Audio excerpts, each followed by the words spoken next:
अस्सलाम वालेकुम, मैं हूं समीर रहमान और इस वीडियो में हम लिपिड के ग्रुप फॉस्फोलिपिड को डिस्कस करेंगे।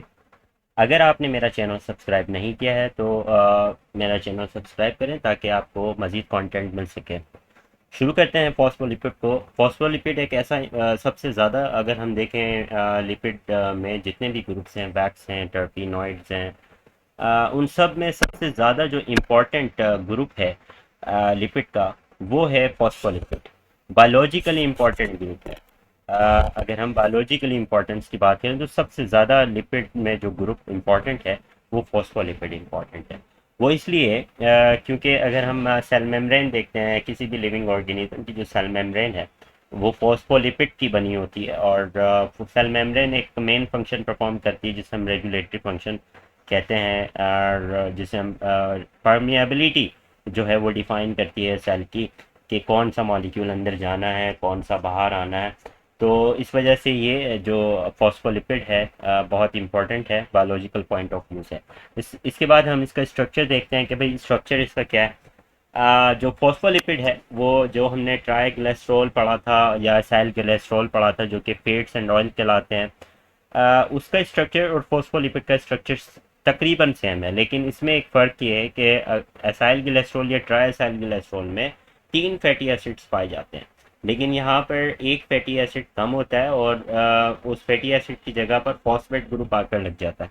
ठीक है, तो यहाँ पर हम कहेंगे कि यहाँ 2 फैटी एसिड होते हैं और तीसरे फैटी एसिड की जगह पर एक फॉस्फेट ग्रुप आकर लग जाता है। हम इसको डिटेल से डिस्कस करने वाले हैं।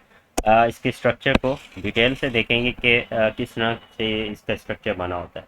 तो ओवरऑल जब हम इसका मॉलिक्यूल देखते हैं फॉस्फोलिपिड का, तो इसके हमें दो एंड नज़र आते हैं। एक एंड हमें हमें नज़र आता है वो इसके टैल, हम इसे कहते हैं टैल, और दूसरा जो एंड होता है उसे हम हेड कहते हैं। हेड की हम सबसे पहले हम टैल की बात करें। ठीक है, तो टैल की जब हम बात करें तो सॉरी, तो टैल की अगर हम बात करें तो टैल एंड पर हमारे पास जो है वो 2 फैटी एसिड प्रेजेंट होते हैं। जिस तरह के एक फैटी एसिड ये है और दूसरा फैटी एसिड ये है। ठीक है, तो ये टैल एंड पर हमारे पास 2 फैटी एसिड मौजूद होते हैं। इनमें से एक सेचूरेटेड होता है और दूसरा अनसेचूरेटेड होता है। वो हमने पिछली वीडियो में डिस्कस किया है एसाइल ग्लिसरॉल में कि सेचूरेटेड फैटी एसिड और अनसेचूरेटेड फैटी एसिड क्या होता है।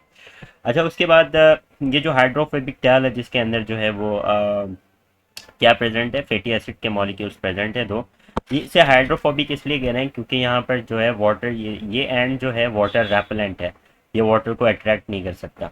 ठीक है, जो दूसरा एंड है वो इसका हाइड्रोफिलिक हेड कहलाता है। ये फॉस्फोलिपिड का मॉलिक्यूल है। फॉस्फोलिपिड का मॉलिक्यूल, इसके दो पार्ट पढ़ रहे हैं हम, एक हाइड्रोफोबिक टैल और दूसरी हाइड्रोफिलिक हेड।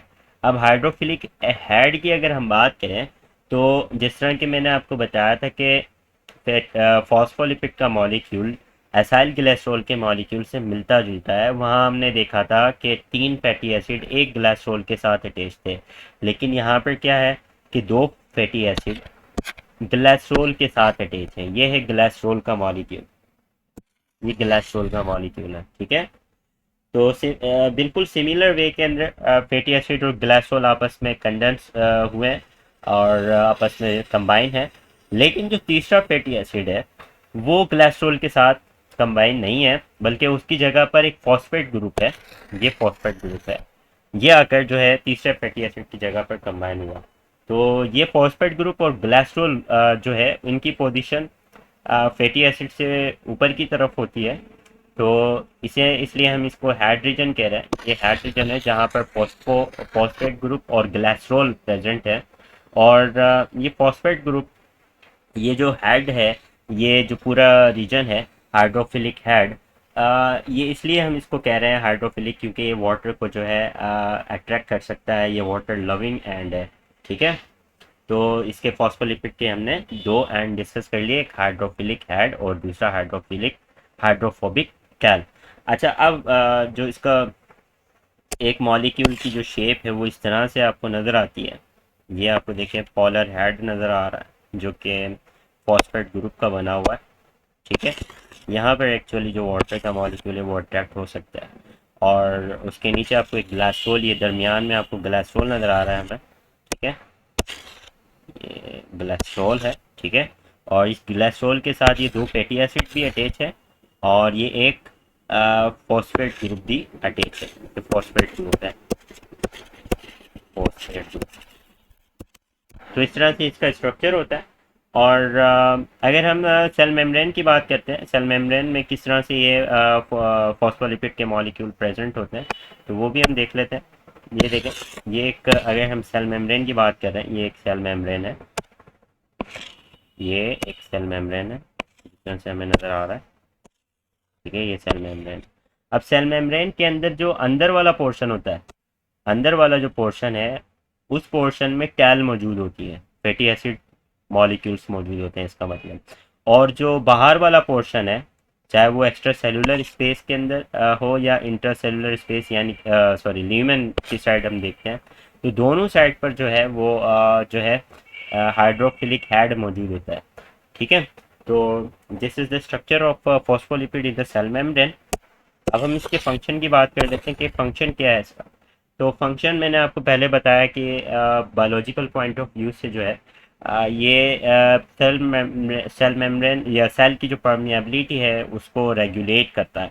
मतलब कौन सा मॉलिक्यूल जो है एंटर होना है सेल में, कौन सा लीव करना है मॉलिक्यूल को, तो यही डिसाइड करता है according to the need of cell, ठीक है। तो that's why it is very important. So इसकी फंक्शन को हमने चैप्टर नंबर 4 में भी डिस्कस किया था जब हम सेल मेम्ब्रेन को पढ़ रहे थे। तो that's it, see you in the next video. Thank you very much, अल्लाह हाफिज़।